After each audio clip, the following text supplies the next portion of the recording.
pequenos motores. Se há coisas das quais não precisamos falar muito, são os motores elétricos. É raro que eles tenham uma pane, eles não provocam fumaça e pegam sem que precisemos suplicar. Enfim, eles funcionam tão bem que a gente se pergunta até como é que eles funcionam, mas não há razão para isso. O princípio básico do motor elétrico não data de ontem. A história é ligada ao princípio do eletroímã. Quando fazemos passar uma corrente por uma bobina enrolada em torno de um núcleo de ferro, ela se comporta como um ímã, com um polo norte e um polo sul. Mas quando os polos mudam, isso também muda, claro. De forma que um eletroímã pode atrair um ímã verdadeiro. Ou até mesmo pedaços de metal.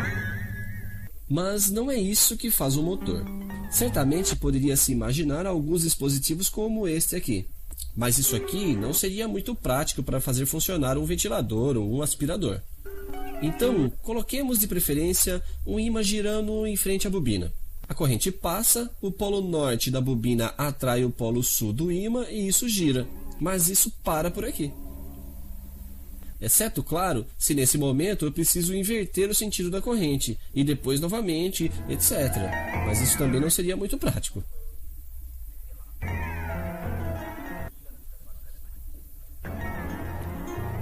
Segunda tentativa. Eu substituo o ímã por uma bobina, também giratória.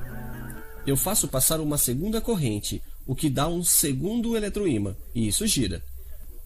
Porém, além de precisar alternar as correntes o tempo todo, eu terei os fios que se embaraçam, o que é ainda menos prático.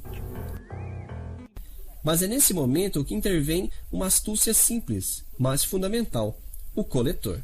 Eu equipo minha bobina móvel de contato tendo esta forma aqui, separada por um bom isolante. Os contatos que levam a corrente são fixos e se contentam em se esfregar sobre o coletor. De forma que, quando isso gira, a corrente continua passando. Esses contatos fixos nós chamamos de vassoura, escova, porque originalmente as pessoas faziam uso de fios finos que lembravam vassouras. Mas desde então já fizemos melhor com grafite, são os carvões. Graças a essa astúcia, não temos mais problemas de fios com nossa bobina giratória. Ela continua a girar sozinha. É fácil de entender por quê. Quando a corrente passa por esta aqui, pela bobina, seu polo sul está aqui. Ele é atraído pelo polo norte da bobina fixa e isso gira. Ao chegar aqui, ela deveria parar. Mas, nesse exato momento, cada vassoura, escova, vira em contato com a outra metade do coletor. A corrente muda de sentido dentro da bobina giratória, seu polo sul se torna polo norte. E ele é repelido pelo polo norte da bobina fixa, enquanto o sul é atraído. Um meio giro depois, corrente e eletroímã trocam novamente de sentido e fazem girar novamente. A eletricidade não é nada mal.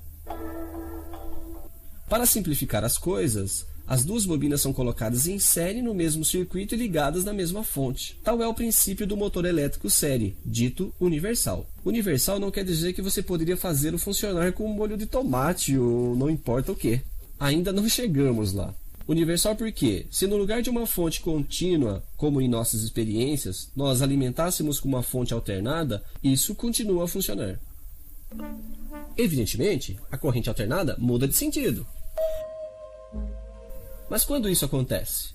O polo do eletroímã fixo muda de sentido e o polo do eletroímã móvel também, e ao mesmo tempo, de modo que as forças de interação entre os polos não mudam, e isso continua a girar.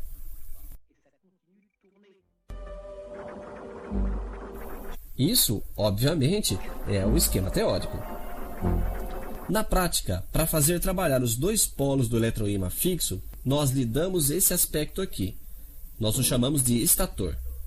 A bobina móvel é colocada no interior, mas ela também é enrolada no núcleo. Isso se chama rotor. Quanto ao coletor, ele é geralmente colocado aqui. As vassouras, escovas de carvão são colocadas dessa forma. É assim que nosso bom motor elétrico faz girar o seu ventilador, o seu refrigerador, o seu aspirador. A eletricidade não é nada mal.